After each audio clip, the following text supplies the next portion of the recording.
Thank you for joining us here on the Neutral Zone. I am Phil Milani, joined as always by my partner in crime, my esteemed colleague. Really the best way to describe this particular individual is he's my everything, okay?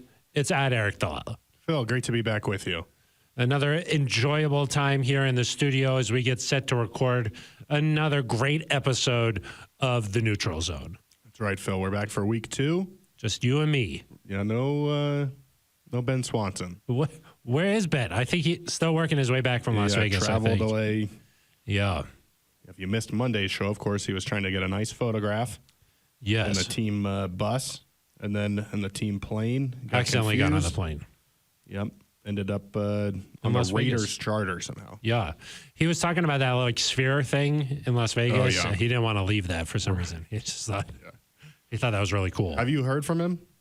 Once. Just I was like, "What are you going to make the show for Thursday?" And he was like, "I don't think so. I'm at the sphere." Please don't contact me again. Yeah.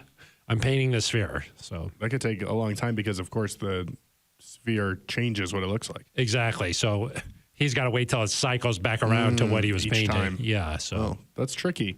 I heard you can see that thing from outer space. I think you can see a lot of stuff from outer space, can't you? I don't know. I'm not sure. I think it depends on the quality of the... I do not have the answer to that question. I know a lot of things, but I don't know that one. I think that's true. I just know the sphere could farms from outer space. Crop circles. Yeah. If you believe in that kind of thing. I don't know. I don't know. You don't Something really know. happened. You don't really know. Aric, today we'll be talking about this Broncos offense. All about the offense. Thought that Russell Wilson looked pretty sharp out there, efficient, certainly in the first half, 2 touchdown drives. We'll just talk a little bit about the identity of this offense. And, a lot of talk this week from both Sean Payton and Russell Wilson about attacking opponents down the field. Yep. Will we see more of that this week against the Commanders? We'll get into that a little bit and just the general idea and philosophy behind what makes this offense go. I think it was encouraging based on what we saw in week 1 and hopefully signs of even more good things and more points to come. And this week we did something a little bit crazy, Aric. What did we do? We did some R-ing, some reporting. We actually went into the locker room, okay? The Broncos locker room. The Broncos locker room. Okay. Found a player. Yep. Asked the player some questions. Did we record it?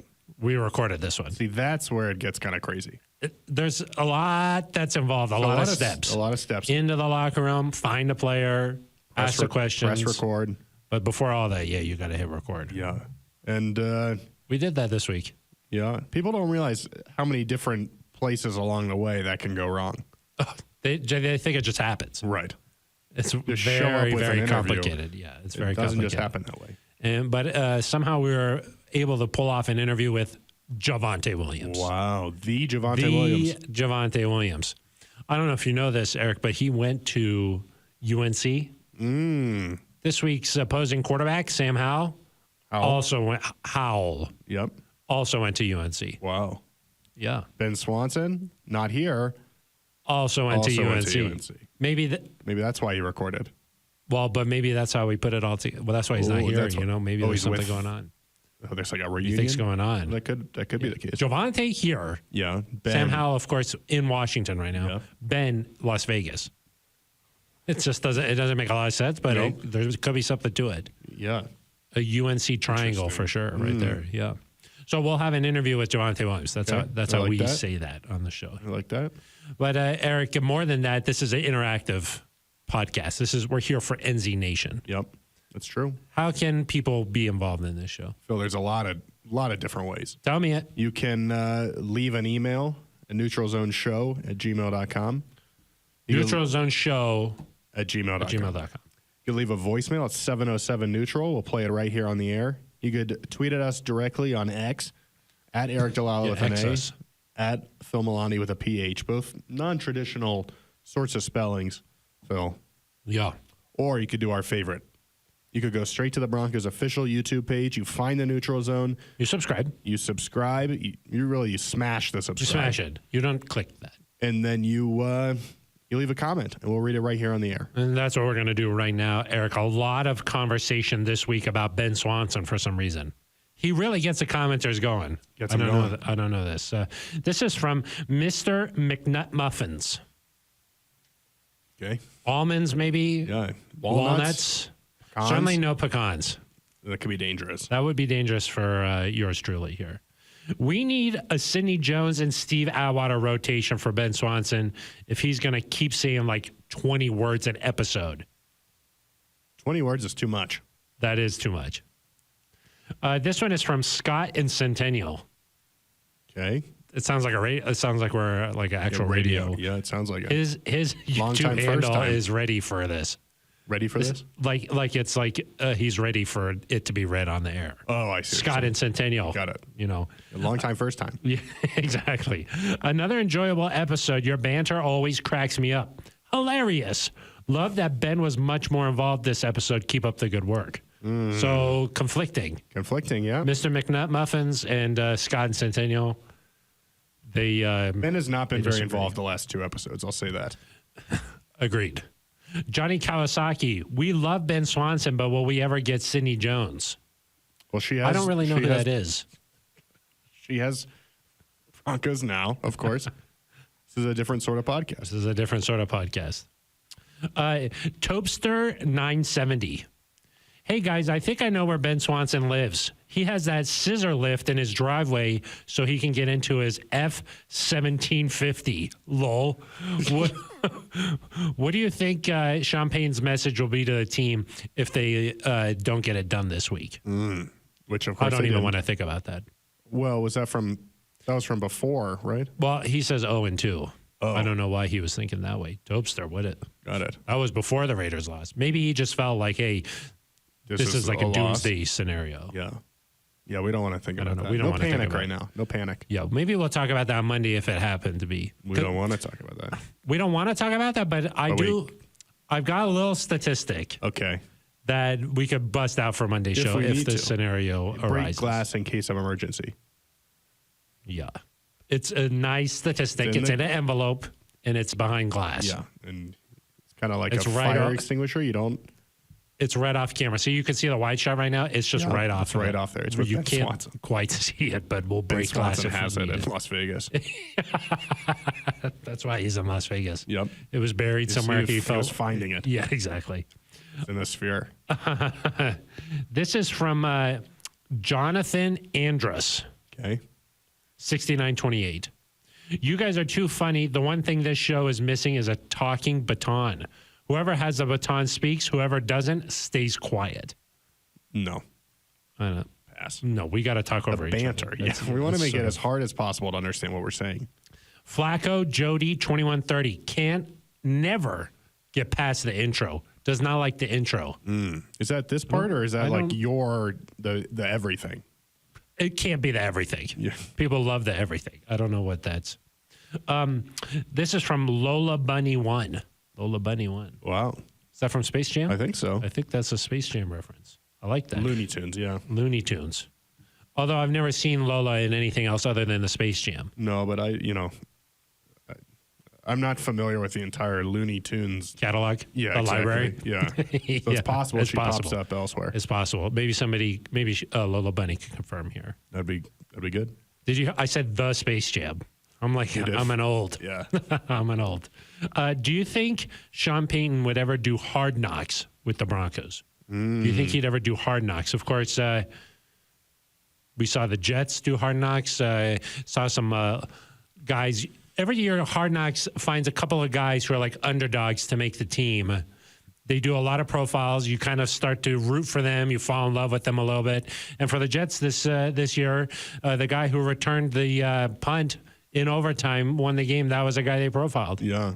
I don't think any coach loves the idea of Hard Knocks, right? And I think most of the times teams get very invasive, I would say. Forced. Can be distracting. To do Hard Knocks. Yeah. So there's a certain set of requirements. Yes, there's like some rules there. You have to hit. If you make the playoffs, you can say, no, yeah. I don't want to do this. Certainly, I think if you can't have a first-time head coach, I believe the Broncos, if they don't make the playoffs this year, would be eligible next year. They would be eligible, yes. But I don't think he would like that. I don't think any really coaches are thrilled about that. So it's not unique in that Our friend space. Jay Prez Bronx says definitely not. That's what he said right after that. So, and then the last one I think that we'll read here is Dennis Murtha. Thank you, Eric and Phil. Need to hear more from Ben. Lol. Let's go beat the Raiders. Well, why'd you read that one? That's a little outdated, huh? Well, the Swanson part was nice. I was just trying to keep with the Swanson theme. Yeah, that's true. That was my intention with stop. that one. I could have stopped, but that would have been disingenuous. Let's go beat the Raiders. Yeah, but he's looking ahead to Week 18. It's a nice. That's possible, but I was going to say it was also a nice transition into our first topic here. Oh yeah, really our only topic. Oh, better said, the most important topic this week. That's true. I think, and that is looking back at this Raiders game. Despite the 1-point loss, Eric, there were some positives there. I know Broncos country doesn't want to hear the sunshine, but how do you hear sunshine? When it comes down and it's so strong, Eric, it makes a noise. You hear it? I can hear it. It just radiates in your ear? Exactly. Same way, like, rain, you can hear the rain. Tinnitus a little bit. Maybe you should get that checked the sun, out. I can hear it. I'm like, ooh, sunny outside, I can hear it. They don't want to, well, what's that phrase? What is the phrase? They don't want to, there's some sort of sunshine phrase about trying to find only the positives. Something like that. I don't know what that phrase is, but there's a phrase like that. Nice. There's a phrase like that and it involves sunshine. Okay. I know that. It's not all sunshine and daisies? Is that what you're? I think that's lollipops and gumdrops. Oh, okay. Have you heard that one? No. I got all kinds of things this. There's a lot floating around up there. There's a lot, and it's a scary place. But what I mean is there were positives there, Eric. Yeah. Especially in that first half, you texted me and you were like, "Let's go." You were pumped up. Yeah. 2 touchdown drives. Things were looking nice. Took my shirt off in the press box. I was just going crazy. Screaming. Was just twirling my coat around. They say no cheering in the press box, but there's nothing about no shirts. So that's true. They don't technically forbid that. They were trying to escort you out, but you were like, "Show me where it says no shirt." They couldn't do it, so you got to stay. I got to stay, and then things didn't go as well in the second half. It could have been the shirt. Went back on. Sure, went back on. Yeah. Your son, of course, Phil. Oh gosh, Your son, of course, attended the first half of the game. He thought it was over. He was like, "This guy, I've seen enough." The Broncos were winning at halftime. Your son then leaves the football game. It's true. And the Broncos lose. I should mention, let's just mention that he's 2 years old. The Mike and Ike, the candy, the encouragement ran out. And so you hit halftime. How many Mikes and Ikes you do? A lot of Mike and Ike. He was running around after that, I think. Oh, nice. Yeah. I will say he has talked nonstop about the Fufu game. Ooh, Fufu. I like that. Fufu game. Is he going to stay for the whole game this week? Oh, it's possible. I think so. Probably needs to. I would think so. Anytime I wear like a Broncos shirt or something, he goes, Fufu game. That's fun. Yeah, and then I say, can you say Broncos? And he goes, go Broncos. Nice. So that's nice, yeah. He, of course, was at the game longer than you. Yes, I was there just for pregame. Yeah. Then I left him there by himself. Yeah. For 2 years old, I did see him kind of just get up and wander out. Yeah, he wandered out. And I was like, wait. Yeah, he caught a cab. Yeah. He, of course, does not have a phone, so he can't do Can't like call Uber. Yeah. So he just hailed a cab. Yeah. Got in there. Made his way home. Yep. Put himself to sleep, but first watched the postgame show. The Broncos postgame show. Then he went to sleep after that. Yeah. Would he have like a nice like juice box before bed or something? Just like a nightcap? He got a nice little juice box. What? Because he needed a juice box after the game. Yeah. He was upset about that. He was probably, by the time he got home, he was probably shocked to see what had happened. He was. Cracked open a juice box, watched the postgame show, and put himself to bed. Yeah. Then I got home and he was in bed. Yeah. So it was great. Oh, wow. It was nice. He locked up and set all the alarms. He locked up. Everything was good. Yeah. Yep. Oh, hey, kids these days. It's good parenting. I would say that. I'll just say that. He knew. Yeah. He knew what to do. He knows what to do. Yeah. Okay, well, maybe he stays the whole time this week. Stay the whole time, and they'll have continued success. But, Eric, your takeaways from the game here. What do you feel like the identity is here? Did you see enough to be like, oh, yeah, I think they're trying to do this, and this is sort of what their intentions will be moving forward? Yeah, I mean, they're going to run the football. I think that's clear. Even though Russell ended up throwing the ball, I think 34 times, there was a commitment to the running game that I really liked. I thought that it got better as the game went on and you started to wear people down a little bit. You know, long drives. And Sean Payton said this week, hey, we need to get a few more explosives. And he said he's not against 10, 15 play drives, but also likes the 5 play drives, the short ones. But I think that identity of being able to run the football and having a strong offensive line, right, that we talked about all off season, and they went out and despite some struggles in the preseason, really showed it in week 1. They were number 1 in the NFL in terms of pressure rate allowed. Next gen stats. I thought Garrett Bowles and Mike McGlinchey both did a really nice job against Max Crosby. He really had kind of one series where he had back-to-back plays, but other than that, certainly didn't wreck the game. Russell was efficient. He took what the defense gave him. There weren't that soft shell. Yeah, there weren't kind of like a turtle, you know, or like it's a crab. One of those. Yeah, exactly. Soft shell crab. Do some turtles have soft? Some turtles have soft shells. I would think so. I think they do. I think so. I don't think people eat those, but Well, I they didn't do say the we had to soft eat shell. Yeah. Just saying it existed. Yeah, I think that efficiency, running the football, there wasn't like a lot of wasted. It was efficient. Yeah, exactly. Yeah. 6 possessions, it was like, yeah, it was tough. And even some of the plays that didn't work necessarily, I thought it was creative. Like there was that play in the red zone. Marvin Mims is kind of tucked behind. He's like hiding almost behind an offensive lineman. The third down, yep. And it was a nice play design, and Broncos weren't able to hit it, but I think that sort of identity where it's efficient and it's utilizing good play design and running the football and wearing people down, you felt that. Whereas, again, we'll have to see what it looks like this week, right? It could be entirely different. Yeah. But last week, week to week, drive to drive, half to half. Did I say last week or last year? I mean last week. Last year, sorry. Oh. From week to week, drive to drive, half to half, there wasn't a lot of consistency in terms of what you saw. Whereas yes. I felt like in week 1, drive after drive after drive, it was similar in terms of what they were trying to accomplish, what they were trying to do. You saw them get into a rhythm, and obviously didn't score a ton of points, but points per drive, efficiency-wise, they were in a good spot. Yeah, I mean, I definitely think things changed when Greg Dulcich left the game. Like that, first half, things looked, I thought, really sharp. And I agree with you. You saw things designed in a way to, like, get guys open. You could tell, like, hey, there's some scheming going on here. Like, even the Troutman on the third down where he couldn't break that tackle, that was a nice design where it was a delayed release out of there and he was wide open. You could just feel like, okay, they game plan these things against this team. And I think that one of the things that Sean will like to do is change things up week to week with the purpose of attacking the other team. Last year, I agree, the inconsistency was in there and it felt more like, hey, this didn't work last week. Let's try this. Like sort of seeing if something's stuck. This year, I do feel like they're going to be, hey, let's go after this guy. It's going to be much more opponent-specific changing of the scheme versus like, hey, this didn't work for us last week. Let's try changing it up. Because I do think the thing that Sean Payton really can do well is every week changing up what they're going to try to do in order to attack the opponent. Right. I do think, and we'll have to see what happens, but I do think that efficiency will remain part of what is important in the run game. I think will remain important. You saw a lot of passes to tight ends and running backs.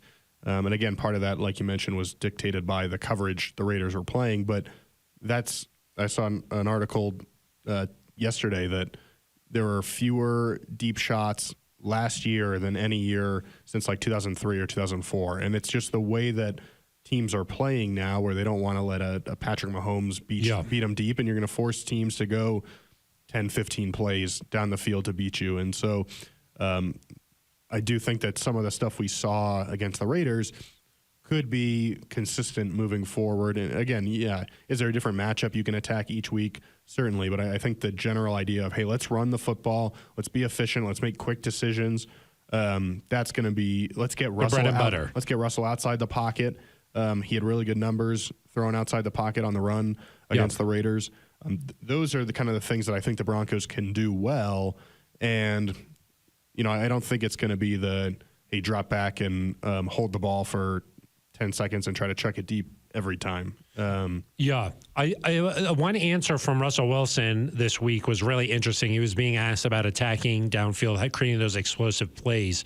And he said those types of plays can come in different ways. Yeah. And I thought that was really interesting because so many times we think about Russell Wilson. He's maybe one of the best deep ball throwers in the league. You expect them to use that to attack teams. But he said, hey, an explosive play could be a Javonte Williams run where he breaks a couple tackles and then takes off down the field. You know, he says, I think of explosive plays as the type of plays that get fans up off their seats. And he considered the 2 touchdowns that he threw, one to L.J. Humphrey, formerly known as Lil Jordan. Yep. And then also the touchdown to Cortland Sutton. He was like, those were explosive plays. And so he mentioned a couple of times the play to Philip Dorsett where he was out by his toenail. Should have clipped his toenails. Should have clipped them. Should have clipped the toenails before the game. But, you know, he's talking about explosive plays in different ways. And then he also mentioned that, look, this offense is going to go and be led by this offensive line. You know, he said that they feel really confident in the 5 guys up there. Just the way he was talking about it, you're like, this is the identity of this team. It's going to be running the football. It's going to be this offensive line carrying this team. And then when the defense is forced to adjust to that, that's when maybe things will open up and you can hit them down the field. Right. And again, the type of game we talked about this Monday, the type of game you play matters, right? Because if it's a 1-point game or 1-possession game the whole time, or, you know, there are these long drives, the other team can kind of they can play that way because you don't have to force the ball down the field or you're not getting as many possessions. When you open up a little bit of a lead or it's a more quick-paced game, I think you're going to – and you run the ball well and they're forced to try to stop that, you're going to get those chances for down-the-field plays. Yeah. Those will come, but you've got to – we so often want to be like, oh, the offense has to do this or the defense has to do this. It really all is interconnected. Yeah. And you rarely find a team that has consistent success if both sides are not – kind of working in tandem together in a way that helps both sides out. Yeah. And you look at this Washington team and you're like, okay, where do you think that they'll be able to attack? What do you think they'll do? You know, Sean Payton was asked about that this week, specifically about Washington's front 7. He was like, look, there's a lot of first-round picks over there, and they're playing well right now. So, you know, if the Broncos are going to depend on this offensive line, then it's going to be strength against strength this week. Yeah, and I think one of the things you might have to do is, because he was talking about the negative plays that the front creates, and not just in terms of pass rush, but hey, it's no gain on first down, or it's a 1-yard loss. A lot of second and longs. Yeah. You might have to throw it to set up the run. You know, we saw the Broncos a lot last week run the ball on first down, kind of establish that. You might have to throw it and get a 2nd and 5, and now you run the ball. And we'll have to see how it plays out, but certainly the strength of this defense, like you said, is up front, and it'll be interesting to see how the Broncos. I was impressed the way the Broncos offensive line played in Week 1. They'll have another big test here, but if they can stand up to it and meet that challenge, I think they should have some success. Yeah. You know, on the other side of the football, you've got a rookie, or not a rookie, but a guy that's played 3rd career start, right? Making Sam Howell this week. Hasn't played a lot of football. Got sacked 6 times last week. You know, if the Broncos defense should have a chance to have some success there, you would think. So if the Broncos offensive line can stand up, then I think I like the Broncos' chances. Yeah, I mean, turnovers could be a big thing this week. Sean Payton was also asked about, hey, what kind of characteristics does a Ron Rivera team have? And he said, if you look at those Ron Rivera teams, Carolina and now with Washington, when they win the turnover margin, like their chances of winning go way up. So protecting the football is going to be really important this week. And you mentioned Sam Howell making his 3rd career start. If maybe you can confuse him a little bit, maybe you get him to try to force a ball into some tight spots. If you're able to get a couple of turnovers, that's going to really help to set up this Broncos offense and put them in a position to succeed. Because we talked about last week, long drives. You know, like this Broncos team had to travel all the way down the field. So maybe you get the ball in some spots where you can take a shot or you could do different things. That could also determine the way this offense tries to play this week. Yeah, no, most definitely, and it's gonna be a challenge. I feel like the Commanders always play games that are, they may not be pretty, but they're always physical and they always kind of come down to the wire. And they're Jack Del Rio, our old friend, he's gonna be calling the defense there on that side. So Eric Bieniemy will be calling the offense there. So looking at some Kansas City Chiefs film and seeing what they used to do out there, how that translates to Washington. But certainly, Phil, a big game, both for the offense to continue its momentum and get a few more points on the board, but also just the team. You got to find a way to get a win and avoid an 0-2 start.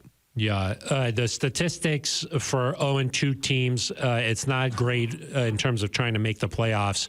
11.5% of teams that start 0-2 since 1990, Eric, have made the playoffs. That compared to teams that start 1-1, it's nearly 42% make the playoffs. So there's a drop off there if you start 0-2. And since they went to 7 playoff teams, which is maybe a little bit probably even goes up. More accurate, one of 23 teams in the last 3 years that has started 0-2 has made the playoffs. Yeah, that's it's hard. It's harder when you dig yourself a little hole. Yeah. So. And again, we talk about the fact that if you start 0-2, you might not be a good football team. Yes, so exactly. It's certainly not impossible that a good football team can start slow and then rebound. We saw the Eagles a couple of years ago. I think started 2-6, 3-6, and they ended up making the playoffs. You can do it. Not impossible, but it's hard when you're digging out of a hole right away. What do you think about what Sean Payton said the other day, too, talking about looking at that Raiders tape? He said, we need to be a little more exact in things. What do you think he meant by that? It's all about the details, and I think some of the things you clean up week 1 to week 2 are in those details. And so, whether it's the timing of throwing the football or, making a block or, knowing where you are on the field, all that sort of thing, those are all important. And I think week 1 to week 2, you clean those up a bit because before that, you don't have a full game. You're not really running your offense or your defense.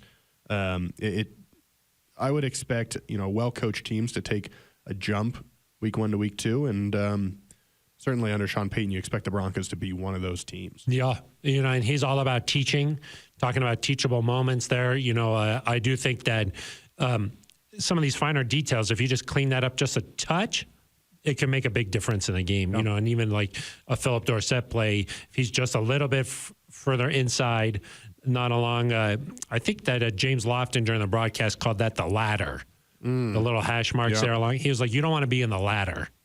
If Philip Dorsett's just a little bit inside of that, who knows what happens. Those little details, I'm sure that they'll get cleaned up here heading into week 2. Washington Commanders come into town, Eric. Let's get to our interview. The R-ing that we did this week. Let's do it. I had a chance to catch up with Javonte Williams inside the Broncos locker room. All right, Javonte, how'd you feel coming out of last week's game? I felt pretty good. Based off last year, anytime I come out of game healthy, it's always a blessing at this point. How did it feel to get back out there and, for a real game? It felt good. Just out there playing against somebody other than our team and just playing for when it counts. Did it feel a little more emotional, just that this is the regular season, stadium was full, a lot of energy out there? Yeah, and it was a team that I got hurt against last year, so just being out there again a year later when everybody thought it would be even longer than that was a huge blessing. Did you feel like yourself out there? Yeah, I felt pretty good. Like I said, I played the whole game, and it was still strong. It didn't hurt getting tackled, so, I feel like I'm back to normal. What did you learn about yourself throughout this whole process during the last year? What's something you grew? How'd you grow as a person? Yeah, I just learned that I got a lot of perseverance. I got a good support team around me. My family was there every step of the way. It was up some good days, some bad days, but now that I'm back, I would trade it, but I ain't gonna say that. But it's just good to be back. This week now, coming off the game, you got to do anything different after the injury now so that you can keep it going week after week after week? Yeah, just rehab. Stand on top of it. Guys like Esang, Chubb, other players that already tore their ACLs and things like that, they just always tell me, even though it's feeling good now, just make sure you stay on top of it. And then the last one for you from me, Javonte, here, just going up against Sam Howell. That's a guy that obviously you're very close with. What have you seen from him early in his career here? Yeah, he looked real good. He playing with good poise. I mean, they said quarterback is the hardest position in the league, so just to see him succeed in the way he is, it's good. You talked to him this week? No, I ain't gonna talk to him. I talked to him Sunday. Thanks, Javonte. Listen up, Denver Broncos fans. Paramount Plus is your streaming home to catch every local NFL on CBS game this season. Visit ParamountPlus.com to start your free trial and stream Russell Wilson and the boys as they battle the league's best. Plus, get an all-access pass to 24/7 NFL content with CBS Sports HQ, Fantasy Football Today, NFL Slime Time, and more. And this year, Paramount Plus is your streaming destination for Super Bowl 58. Another action-packed Broncos season with the NFL on CBS awaits. So stream Paramount Plus from any device all season long. Now, our thanks to Javonte Williams there for taking a little bit of time to chat about just where things are with his knee, how he's feeling after that first game. You know, I said, hey, Javonte, do you have a second? I need to ask you some questions. I was like I got to get the big interview. Do you know what I mean? Of course. And he was like, well, I got to go lift weights. Ooh. And I was like, I know that you do. I know. That's how you get huge. That's how you get strong. That's how you get strong. And then he said, but you know what, for you, Phil, I'll do it. Yeah. So I did the interview, and then he went and got a pump. He pumped some iron. You did. Yeah. You can tell. Anyway, just curious, Eric, what you thought about the interview there. I thought it was one of the best interviews. Yeah. Certainly. Yeah. I mean, from the questions to the answers. Both sides. Both sides of it I thought were good. Yeah, of course. Listen, I thought Javonte looked like Javonte. He looked like Jay. Yeah. Like he does. Broke some tackles. I was impressed with the speed. You know, there were a couple times where he ran the ball and it kind of got bunched up in the middle. Boom, able to redirect and get outside, able to break a couple tackles. He looked good. And again, he's the type of guy that, you know, he and P. Ryan both really, they're not going to probably break an 80-yard run. It's not necessarily their, I mean, it's possible, but it's not their. It's not their strength. Right. Their strength is strength. Their strength is strength. But I think the type of offense the Broncos want to be, wearing people down with the run game, you know, the second half, do guys want to tackle? Do they, you know, are they a little bit tired? And take the punishment. And I think that's where Javonte Williams can get better during a game. You know, I think that his yards per carry dropped a little bit in the second half compared to Samaje Perine, who went up. I would imagine that Javonte just gets back into this and plays another full game, that you would see kind of a more consistency throughout the game. But yeah, having him back was good, and he looked like himself. It was interesting. He said that he's continuing to rehab the knee. You know, it's not like I heard the interview. I know. I thought that part was interesting, Eric, because he said that you can't just continue. You can't just like move on and be like, that's in the past now. He was like, you got to constantly work on this thing. And he learned that from some of the former Broncos who've had these injuries in the past. So, you know, continuing to rehab, continuing to stay on top of it. I think that's a key to success here for Javonte. And look, this was the first time he played a full game. Yeah. You know, it's a little different than when he went out there in the preseason and got a little taste. This was a full meal. This was a full meal, you know, and I feel like that he's going to just continue to get stronger and stronger here. And he had, 13, 14 carries, something like that, I think. 52 yards, I think. You know, there are 3 or 4 catches. I mean, certainly Sean Payton made it seem like ahead of the game that he was going to be limited. It didn't really look like that at all to me. If that's limited, watch out. Woo! That's what I like to say. Right. That's what I like to say. And then the last thing with Javonte, he says that he doesn't talk to Sam Howell this week. No. He said he talked to him after the last game, but after this, you don't talk this week. What's your philosophy on that? Would you talk a little noise? You talk a little trash? Ooh. You know, hey, we're boys, but I'm bringing it after y'all as guys. Tell them to buckle up their chin strap. You know, so I talk a little mess. You talk a little bit. I think I like to do a little. That's on brand. You know, I think that when you're not on the same side of or when you're not going against each other, it's not a little different. Like, it's like Javonte is going to be like, my offense is going to put up more points than your offense. Oh, he shouldn't do that kind of trash talk. Yeah. It's just not as, like, you see these guys play against each other sometimes. You're like, oh, I'm going to run you over. Like that. Oh. I think that's fine. Yeah. But when you're not on the same side of football, it's not, Sam Howell's not lining up against Javonte Williams. So, yeah. They had a lot of success there, though, in old Chapel Hill. Yeah. Mac Brown had him cooking. Yeah. Yeah, he had him cooking down there. Sam Howell. I interviewed Sam Howell at the Senior Bowl a couple years ago. You were there at his Senior Bowl? At his Senior Bowl, yeah, in Mobile, Alabama. Mobile, yeah. And I asked him what it would be like to play with Javonte, because this was pre-Russell Wilson trade. Yes. And, if they were on the same squad. Yeah. And he was like, I don't want to answer that. He was like, I'll just go wherever. And I was like, okay, but it would be nice to play with Javonte, right? And he was like, yeah, I'll just play wherever. You're like, I was like, okay, well, if you could help me write a story, that would be really nice. Let me explain how this works to you, Sam. I asked a question, you answer it, okay? Yeah. No, he was a nice guy. I didn't get the quote I wanted.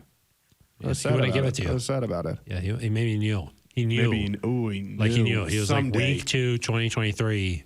Yeah, You're going to recall this, and I'm not going to give that to you. That's true. So, yeah. But, yeah, they seemed like they were boys down there. So maybe after this game, I'll go into the Commanders' locker room. I'll say, sorry, can't go to the Broncos. You I'll go to remember the me? Commanders and be like, hey, you got a quote from me now. Yeah. You got to go way down low. You're like, Sam. You're kind of in the shadows, maybe. Yeah, darkness. And then you step out into the light, and everybody's like, ah! Our old friend Nikki Javala. Oh, yeah, that's right. Like, what's he doing here? Formerly of the Denver Post. That's true, and The Athletic. Is she not still at the Athletic? No, she works for the Washington Post. Oh, that's right. I'm sorry. Yeah, formerly Athletic. Yeah. My apologies. That's right. I knew that. She used to be Athletic. I knew that. Now she's not athletic. No, not athletic anymore. Got it. Yeah. WAPO. See, that's what. Yeah, WAPO. That's WAPO what. Nikki. Yeah, WAPO Nikki. Yeah.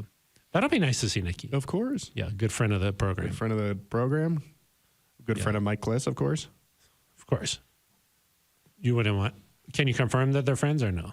To you, I can confirm. Okay, it. yeah, but yeah. Otherwise, do not confirm. Not to anybody else. Yeah, got it. Okay. Eric, any shout-outs that you'd like to get to this week? Well, we already shouted out our friend Nikki. Nikki, maybe yeah, a shout out to the CU Buffaloes. Oh, man, Santa doesn't have time to enjoy his cookies. Yeah, exactly. That's Neither sad does for Dion. Santa. That is true. Well, I was a little confused about that because I did think Santa ate his cookies. Yeah, but maybe he just doesn't enjoy them. Oh, too fast. He's just scarfing them. Too fast, yeah. Got it. Because there are usually like some crumbs left, Like after you, Santa. before we recorded this, you ate a whole waffle in like 15 seconds. A waffle? Yeah, I love waffles. I was like, where did it go? Yeah, I ate it. But I don't know if you enjoyed it because of how fast. Like you like to sit there, of course, I see. with your son. You know, he's waffles. woken up and made breakfast for everybody. Yeah, exactly. And he's like, Dad, here's he a knows waffle. I like blueberries. Yep. Yeah, so and he you sit gets there, them. you enjoy it, you drink a cup of coffee. Thank you, son. You read the Financial Times. Yes. You know, exactly. I got to stay up on that's enjoyable. That's just a regular Sunday morning at the house. Yeah, exactly. So. Tom Brokaw in the background. Yes. Tom Brokaw is currently going through some medical issues, so we got to make sure that he's okay. Yeah, we got to make sure. My that apologies. He's okay. Yeah. Tom, of course, a legendary broadcast voice. Legendary. You try to emulate that voice and you can't get. No, I don't even try. Don't even try. Yeah, you don't try. Yeah. You don't try. That's better. Yeah, that's true. But yes, of course. Sorry, maybe like a nice Anderson Cooper. Oh, there you go. Yeah, There you go. exactly. Yeah, just breaking it down. I got to know what to do. Yep. You know, you got to spend money to make money, Eric. Oh, that's right. sort of a That's philosophy right. of mine, you know. You told Passive me- you keep income, telling that's how me you that. get rich. Keep telling me that. Yeah.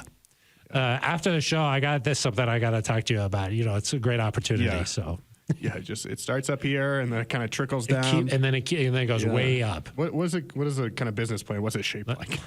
Let's just say you want to get in now, okay? Got it. I would describe this as a ground floor. Yeah. The You've only never way it's seen- going is up, You've never up, seen up. knives this sharp.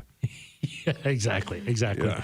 After we record, we do have to go door to door for a little bit, Yeah, okay. but Okay, if you're that's willing okay. to do that, I mean, we can make some real headway make here. some real- wow. Yeah, we can make some. We still have headway. time for the podcast? Yeah, we'll have Okay, time for the that's good. podcast. But As long as I this got is time a for good that. opportunity. Okay. Let's just say Peyton is involved. Which one? He's in too. Which one? I'll keep you gussing. Okay. I'll keep you guessing on Dang. that. But we did get a major investment earlier this Yeah, week. So okay, if that's you good want to to hear. get in, you got to do it now. Wow. Yeah. Of course, shout out to Liz Gerald. Yeah. community A lot of department. good work in the community. Some scholastic stuff Scholastic going book on. fair for some Yeah, youth, good some books. local youth. Books are really important. My son usually reads me a couple of books. Yeah, he's trying to help you work on your vocabulary. I'm trying to work on it, on guys. these idioms. We got to work on reading the YouTube comments, so he helps me with that a Exactly, little yeah. bit. So, Yeah, he's like, Dad, that doesn't say Grantold. yeah, Graham Ledbetter. Yeah. I learned that. You'll be Phil Redbetter. Exactly. Yeah. Yeah. Nice. Thanks. Nicely done. Thank you. Yeah. Any other shout outs? First, Dion is a good spot to start. Dion was a good spot to start. Shout out to the Broncos alumni who will be heading back to yes. Denver this weekend. DeMarcus Ware A lot will of be in festivities attendance? planned. Yeah, DeMarcus Ware, some Super Bowl 33 folks. Yeah. When you make the Hall of Fame, a lot of people think, okay, you get your gold jacket, you have a nice little speech, it's done. It's really a year-long celebration, Eric. Oh, yeah. You know what I mean?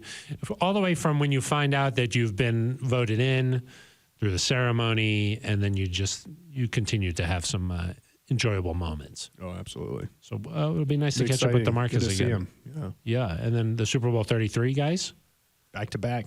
back to back. The one of the best all-time pieces of video is John Elway dancing, Civic Center Park. Tremendous. Yeah, there's sparks flying in the air. Yeah. He's got his leather jacket on, air guitaring. Yep. I mean, it doesn't get any better. Explain something that could be possibly better than that. I don't know. I don't think it exists. I think it's possible. Maybe Santa enjoying Eating cookies with Dion and John. Have you ever seen Santa and Dion in the same room? I haven't. It's true. I've never seen that. It's true. So makes you think. It really does. Eric, I think that we got to get out of the studio. We got to get out of here. We got to get out of here. That's going to do it for You don't us have to go this home, week. Phil. But we got to leave this studio immediately, Can't I stay believe. here. So maybe Ben Swanson will find his way back. Could be. Hitchhiking, I believe. It's possible. Hitchhiking Yep. as we speak. But that is going to do it for us. For Ben Swanson, he called in. He texted me. He said, please acknowledge my presence. So for Ben Swanson and Eric DiLalla, I am Phil Milani. You've been listening to The Neutral Zone.